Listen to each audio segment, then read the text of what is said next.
ಕುಶಾಲನಗರದ ಹಳೆ ಮಾರುಕಟ್ಟೆ ರಸ್ತೆಯ ಚಿಕ್ಕಣ್ಣ ಬಡಾವಣೆಯಲ್ಲಿ ರೂಪಾಯಿ 2.4 ಕೋಟಿ ವೆಚ್ಚದಲ್ಲಿ ಕುಶಾಲನಗರ ಸಂಚಾರಿ ಪೊಲೀಸ್ ಠಾಣೆಯ ನೂತನ ಕಟ್ಟಡ ನಿರ್ಮಾಣ ಕಾಮಗಾರಿಗೆ ಶಾಸಕ ಮಂತ್ರಗೌಡ ಭೂಮಿ ಪೂಜೆ ನೆರವೇರಿಸಿದರು. ನಂತರ ಮಾತನಾಡಿದ ಅವರು, ಸಂಚಾರಿ ಪೊಲೀಸರು ಮುಟ್ಟುಗೋಲು ಹಾಕಿರುವ ವಾಹನಗಳ ಗುಜರಿ ವಾತಾವರಣ ಸೃಷ್ಟಿಸದಂತೆ ಸೂಕ್ತ ರೀತಿಯಲ್ಲಿ ನಿರ್ವಹಣೆ ಮಾಡಬೇಕು. ಸಂಚಾರಿ ಸುವ್ಯವಸ್ಥೆ ಸುರಕ್ಷತೆ ನಿಟ್ಟಿನಲ್ಲಿ ಕಟ್ಟುನಿಟ್ಟಿನ ಕ್ರಮ ವಹಿಸಬೇಕು. ಸಾರ್ವಜನಿಕರು ಕಾನೂನು ಪಾಲನೆ ಮಾಡಬೇಕೆಂದು ಸೂಚಿಸಿದರು. ಏನಾಯ್ತು, ಈಗೇನಾಗಬೇಕು, ಫ್ಯೂಚರ್ ಅಲ್ಲಿ ಏನಾಗಬೇಕಾಗುತ್ತೆ. ನೀವು ಎಲ್ಲಾನು ಸೇರಿಸಿ ಮಾತಾಡೋದ್ರಿಂದ ಜಾಸ್ತಿ ಏನು ಮಾತಾಡಕ್ ಹೋಗಲ್ಲ. ಮಾತ್ರ ಕೆಲವು ವಿಚಾರದಲ್ಲಿ ನಾನು ಹೇಳ್ಬೇಕಾಗುತ್ತೆ. ಕಾರಣ ಅಂತಂದ್ರೆ ಈ ಭಾಗದಲ್ಲಿ ಏನು ಪೊಲೀಸ್ ನಮ್ಮ ಟ್ರಾಫಿಕ್ ಪೊಲೀಸ್ ಸ್ಟೇಷನ್ ಅವಶ್ಯಕತೆ ಇರೋದಂತ ಸಂದರ್ಭದಲ್ಲಿ ಜಾಗ ಗುರುತಿಸಲಿಕ್ಕೆ ಒಂದ್ ಸ್ವಲ್ಪ ಕಷ್ಟ ಆಗಿತ್ತು. 1-2 ವರ್ಷ ನಮ್ಗೆ ಗೊತ್ತಿರಂಗೆ ನಾವು ಇದು ಸ್ಯಾಂಕ್ಷನ್ ಮಾಡಿ 23-24 ಅಲ್ಲಿ ಸ್ಯಾಂಕ್ಷನ್ ಮಾಡಿದ್ವಿ. ಒಂದಿನ ಇಮಿಡಿಯೇಟ್ ಆಗಿ ಬಂದಂತ ಜಾಗದಲ್ಲಿ ಹಣಕಾಸು ವ್ಯವಸ್ಥೆನೂ ಬಿಡುಗಡೆ ಆಯ್ತು.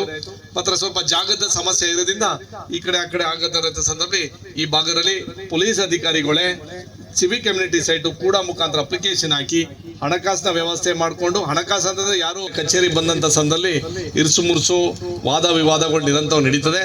ದಯಮಾಡಿ ಈ ಟ್ರಾಫಿಕ್ ಪೊಲೀಸ್ಗಳು, ನಾನು ಭಾಷಣ ಸ್ಟಾರ್ಟ್ ಮಾಡೋಕ್ಕಿಂತ ಮುಂಚೆ ನಾನು ಎಚ್ಚರಿಕೆ ಹೇಳ್ಬಿಡ್ತೀನಿ. ಏನಕ್ಕೆ ಅಂತಂದ್ರೆ ಎಷ್ಟೋ ಕಡೆಯಲ್ಲಿ ಟ್ರಾಫಿಕ್ ಪೊಲೀಸ್ ಸ್ಟೇಷನ್ಸ್ಗಳು ನೋಡಿದೀವಿ. ನೀವು ಗಾಡಿಗಳು ಸೀಸ್ ಮಾಡೋಂಥ ಸಂದರ್ಭದಲ್ಲಿ, ಬೈಕ್ಸ್ಗಳು ಸೀಸ್ ಮಾಡೋಂಥ ಸಂದರ್ಭದಲ್ಲಿ ಸಣ್ಣ ಗುಜರಿಯಾಗಿ ಕನ್ವರ್ಟ್ ಆಗ್ಬಿಡ್ತಾ ಇವೆ. ನಿಮಗೆ ಗೊತ್ತಿದೆ, ನಮ್ಮ ಸೋಮವಾರಪೇಟೆ ಮನೆ ಪಕ್ಕದಲ್ಲಿ 2-3 ಗಾಡಿಗಳು ನಿರಂತರವಾಗಿ 20-30 ವರ್ಷ ಹಂಗೆ ನಿಂತಿದೆ.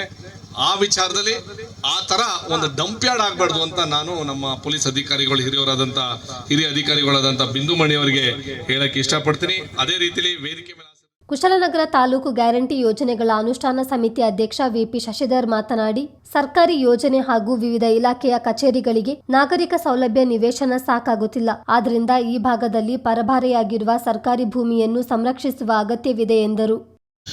ಕುಶಾಲನಗರ ಬಹುಶಃ ಒಂದು ಕಾಸ್ಮೋಪಾಲಿಟನ್ ಸಿಟಿಯ ಪ್ರವೃತ್ತಿಯನ್ನು ಮೈಗೂಡಿಸ್ಕೊಳ್ತಾ ಬೆಳೀತಾ ಹೋಗ್ತಾ ಇದೆ. ಇಲ್ಲಿ ತಾಲೂಕು ಹೆಡ್ ಕ್ವಾರ್ಟರ್ಸ್ಗಿನ್ನ ಮೀರಿದಂಥ ಅನೇಕ ಮಾನದಂಡಗಳು, ಅಳತೆಗೋಲುಗಳು ಇಲ್ಲಿ ಸ್ಥಾಪನೆ ಆಗಲಿಕ್ಕೆ ಏನು ಕೆಲವು ಖಾಸಗಿ ಕಂಪನಿಗಳಾಗಲಿ ಅಥವಾ ಸರ್ಕಾರಗಳಾಗಲಿ ಏನು ಮಾನದಂಡಗಳಿದೆ ಅದೆಲ್ಲವನ್ನು ಕೂಡ ಪೂರೈಸುವ ದಿಸೆಯಲ್ಲಿ ಇವತ್ತು ಅನೇಕ ವಾಣಿಜ್ಯವಾಗಿ, ಶೈಕ್ಷಣಿಕವಾಗಿ ಅಥವಾ ಪ್ರವಾಸೋದ್ಯಮ ದೃಷ್ಟಿಕೋನದಿಂದ, ಕೈಗಾರಿಕಾ ದೃಷ್ಟಿಕೋನದಿಂದ ಇಲ್ಲೆಲ್ಲ ದಿಸೆಯಲ್ಲೂ ಕೂಡ ಇದು ಅಭಿವೃದ್ಧಿಯ ಪಥದೆಡೆಗೆ ಸಾಗ್ತಾ ಇದೆ. ಬಹಳ ದೊಡ್ಡ ದಿಟ್ಟ ಹೆಜ್ಜೆಯನ್ನು ಇಟ್ಟಿದೆ. ಇದಿಷ್ಟಕ್ಕೆಲ್ಲ ಇದೊಂದು ಸಾಂಸ್ಕೃತಿಕವಾಗಿ, ಸಾಮಾಜಿಕವಾಗಿ ಕೂಡ ಕುಶಾಲನಗರ ಎಲ್ಲ ರೀತಿಯಲ್ಲೂ ಕೂಡ ಒಂದು ಅನಾವರಣಗೊಳ್ಬೇಕು. ಆ ನಿಟ್ಟಿನಲ್ಲಿ ಅನೇಕ ಸೌಲಭ್ಯಗಳು ನಮ್ಮ ಊರಿಗೆ ಬೇಕಾಗಿದೆ. ಆ ಸೌಲಭ್ಯಗಳನ್ನು ದಕ್ಕಿಸಿಕೊಡೋದ ದಿಸೆಯಲ್ಲಿ ನಮ್ಮನ್ನು ಆಳುವ ಪ್ರತಿನಿಧಿಗಳು, ನಮ್ಮನ್ನು ಪ್ರತಿನಿಧಿಸುವವರು, ನಮ್ಮ ಆಶೋತ್ತರಗಳಿಗೆ ಅವರು ಬೆಂಬಲಕ್ಕೆ ನಿಂತ್ಕೊಳ್ಬೇಕು ಮತ್ತು ಇಲ್ಲಿ ಅದನ್ನು ಅನುಷ್ಠಾನ ತರುವಂಥ ನಿಟ್ಟಿನಲ್ಲಿ ಕೂಡ ಪ್ರಾಮಾಣಿಕ ಪ್ರಯತ್ನ ಮಾಡ್ತಾ ಇರಬೇಕು. ಬಹುಶಃ ತಾಲೂಕು ಆಗಲಿಕ್ಕೆ ನಾವು ಎಲ್ಲ ಅರ್ಹತೆಗಳಿದ್ರು, ಎಲ್ಲ ಅವಕಾಶಗಳಿದ್ರು ಕೂಡ ಏನು ಮಾನದಂಡಗಳನ್ನು ಅನುಸರಿಸ್ತಾ ಇದ್ದಾರೆ ಹಳೆಯ ತಾಲೂಕುಗಳಿನ ಅಸ್ತಿತ್ವದಲ್ಲಿ ಇದ್ದು. ಕುಶಾಲನಗರ ಯೋಜನಾ ಪ್ರಾಧಿಕಾರದ ಅಧ್ಯಕ್ಷ ಪ್ರಮೋದ್ ಮುತ್ತಪ್ಪ ಮಾತನಾಡಿ, ಇಂದಿನ ಜನಸ್ನೇಹಿ ಪೊಲೀಸರಿಂದ ಸ್ಥಳೀಯರಿಗೆ ಯಾವುದೇ ಸಮಸ್ಯೆ ಉಂಟಾಗೋದಿಲ್ಲ, ಬದಲಾಗಿ ಹೆಚ್ಚಿನ ಸುರಕ್ಷತೆ ದೊರಕಲಿದೆ ಎಂದರು. ಇಲ್ಲಿ ಏನಾಗುತ್ತೆ ಅಂತ ಹೇಳಿದ್ರೆ, ಈ ಜಾಗನ ನಾವು ತಗೋಬೇಕು ಅಂತ ಹೇಳಿದ್ರೆ ಹಲವಾರು ಕಾನೂನು ತೊಡ್ಕೊಳ್ಳುತ್ತು ಸರ್. ಅದು ನಮ್ಮ DSP ಅವ್ರಿಗೂ ಗೊತ್ತು, ಇದಕ್ಕಿಂತ ಮುಂಚೆ ಇದ್ದ DSP ಅವ್ರಿಗೂ ಗೊತ್ತಿದೆ ಏನಾಯಿತು ಅಂದ್ಕೊಂಡು.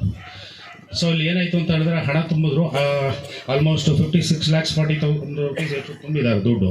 ಬಟ್ ಅವ್ರಿಗೆ ದುಡ್ಡು ಶಾರ್ಟೇಜ್ ಆಯಿತು ಅಂತ ಹೇಳ್ಕೊಂಡು ಡಿಪಾರ್ಟ್ಮೆಂಟಲ್ಲಿ ಇರೋ ಜಾಗನ ಇಷ್ಟು ತೊಗೊಂಡಿದ್ದಾರೆ. ಬಟ್ ಪಕ್ಕದ ಜಾಗನೂ ನಾವು ಯೂಸ್ ಮಾಡ್ಕೊಳ್ಳಿ ಅಂತ ಹೇಳಿದ್ದೀವಿ ಅವ್ರಿಗೆ. ಅದು ಬೇರೆ ಯಾವುದಕ್ಕೂ ಪ್ರಯೋಜನ ಬರೋದಿಲ್ಲ, ಕಲ್ಲು ಬಂಡೆಗಳಿದೆ, ಅದನ್ನು ಯೂಸ್ ಮಾಡ್ಕೋಬೋದು ಅಂತ. ಸೊ ಇಲ್ಲಿ ಏನಾಗಿದೆ ಅಂತ ಹೇಳಿದ್ರೆ, ನಮ್ಮ ಚಿಕ್ಕಣ್ಣ ಬಡಾವಣೆಯ ಜನತೆ ಏನು ಹೇಳ್ತಾ ಇದ್ರು ಅಂತ ಹೇಳಿದ್ರೆ, ಇಲ್ಲಿ ಪೊಲೀಸ್ ಸ್ಟೇಷನ್ ಬಂದರೆ ಹೆಂಗಪ್ಪ ಜನ ಗಲಾಟೆ ಮಾಡ್ತಾರೆ, ಗೊಂದಲ ಮಾಡ್ತಾರೆ, ಗಲಾಟೆ ಮಾಡ್ತಾರೆ ಅಂತ ಹೇಳ್ಕೊಂಡು ಇಲ್ಲೇ ಇದೆ ಮೇಡಮ್, ಇದೇ ಏರಿಯಾ. ಸೊ ಅವ್ರಿಗೆ ನಾನು ಇವತ್ತೇನು ಹೇಳ್ತಾ ಇದ್ದೀನಿ, ಇಲ್ಲಿ ಸುಮಾರು ಜನ ಇಲ್ಲೂ ಕೂತಿದ್ದಾರೆ, ಪ್ಲಸ್ ಅವ್ರಿಗೆ ನಾನು ಮನವರಿಕೆನೂ ಮಾಡಿಕೊಟ್ಟಿದ್ದೀನಿ. ಪೊಲೀಸ್ ಇಲಾಖೆ ಇಲ್ಲಿ ಇನ್ನೂ ಅನುಕೂಲ ಆಗುತ್ತೆ ನಿಮಗೆ. ಪೊಲೀಸ್ ಮೊದಲು ತರ ಪೊಲೀಸ್ ಅಲ್ಲ, ಹಳೆ ಪೊಲೀಸ್ ಅಲ್ಲ ಅಂದ್ರೆ 20-30 ವರ್ಷದಿಂದ ಪೊಲೀಸ್ ಯಾವ ತರ ಇದ್ರು ಅಂತ ಎಲ್ಲರಿಗೂ ಗೊತ್ತಿದೆ. ಬಂದ ತಕ್ಷಣ ಏಟ್ ಬಿಟ್ರೆ ಬೇರೆ ಏನೂ ಇಲ್ಲ. ಈಗ ಆತರ ಅಲ್ಲ ಪರಿಸ್ಥಿತಿ. Police is very friendly. ಅದು ನಿಮ್ಗೆ ಅನುಕೂಲ ಆಗುತ್ತೆ. ನಿಮ್ಮ ಮನೆ ಸುತ್ತಮುತ್ತ ಏರಿಯಾ ನಿಮಗೂ ಪ್ರೊಟೆಕ್ಷನ್ ಸಿಗ್ದಂಗಾಗುತ್ತೆ. ಅದರಿಂದ ಪೊಲೀಸ್ ಸ್ಟೇಷನ್ ಇಲ್ಲಿ ಬರೋದ್ರಿಂದ ಯಾರಿಗೂ ಸಮಸ್ಯೆ ಆಗೋದಿಲ್ಲ ಅಂತ ಹೇಳಿ ನಾವು ಅವ್ರಿಗೆ ಮನವರಿಕೆ ಮಾಡಿಕೊಟ್ಟಿದೀವಿ ಸರ್. ಅದೇ ರೀತಿ ಇವತ್ತು ಶಂಕುಸ್ಥಾಪನೆ ಮೇಲೆ ಸರ್ ತಮಗೆ ಮತ್ತು ಡಿಪಾರ್ಟ್ಮೆಂಟ್ನ ಎಲ್ಲ ಸಿಬ್ಬಂದಿಗಳಿಗೂ ಹಾಗೂ ಒಳ್ಳೆಯ ಜಿಲ್ಲಾ ಪೊಲೀಸ್ ವರಿಷ್ಠಾಧಿಕಾರಿ ಬಿಂದುಮಣಿ ಪ್ರಾಸ್ತಾವಿಕವಾಗಿ ಮಾತನಾಡಿ ನೂತನ ಠಾಣೆ ನಿರ್ಮಾಣ ಕಾಮಗಾರಿ ಬಗ್ಗೆ ವಿವರಿಸಿದರು. ಶೀಘ್ರವೇ ನೂತನ ಕಟ್ಟಡ ಲೋಕಾರ್ಪಣೆಗೊಳ್ಳಲಿ ಎಂದು ಆಶಿಸಿದರು. ಕ್ರೀಡಾ ಪ್ರಾಧಿಕಾರದ ಉಪಾಧ್ಯಕ್ಷ ಅರುಣ್ ಮಾಚಯ್ಯ, ಕುಶಲನಗರ ವಕೀಲರ ಸಂಘದ ಅಧ್ಯಕ್ಷ ಆರ್.ಕೆ. ನಾಗೇಂದ್ರ ಬಾಬು ಮಾತನಾಡಿದರು. ಈ ಸಂದರ್ಭ ಜಿಲ್ಲಾಧಿಕಾರಿ ಸೋಮಶೇಖರ್, ಕೊಡಗು ಜಿಲ್ಲಾ ಉಪ ಅರಣ್ಯ ಸಂರಕ್ಷಣಾಧಿಕಾರಿ ಅಭಿಷೇಕ್, ಕೆಪಿಸಿಸಿ ಸದಸ್ಯರಾದ ಕೆಪಿ ಚಂದ್ರಕಲಾ, ಮಂಜುನಾಥ್ ಗುಂಡೂರಾವ್, ತಹಶೀಲ್ದಾರ್ ಕಿರಣ್ ಗೌರಯ್ಯ, ಡಿವೈಎಸ್ಪಿ ಚಂದ್ರಶೇಖರ್, ವೃತ್ತ ನಿರೀಕ್ಷಕ ದಿನೇಶ್ ಕುಮಾರ್, ಪ್ರದೀಪ್ ಕುಮಾರ್ ಸೇರಿದಂತೆ ಪೊಲೀಸ್ ಠಾಣಾಧಿಕಾರಿಗಳು, ಕಾಂಗ್ರೆಸ್ ಮುಖಂಡರು, ಕಾರ್ಯಕರ್ತರು ಹಾಜರಿದ್ದರು. ಚಿತ್ತಾರ ನ್ಯೂಸ್, ಕುಶಲನಗರ.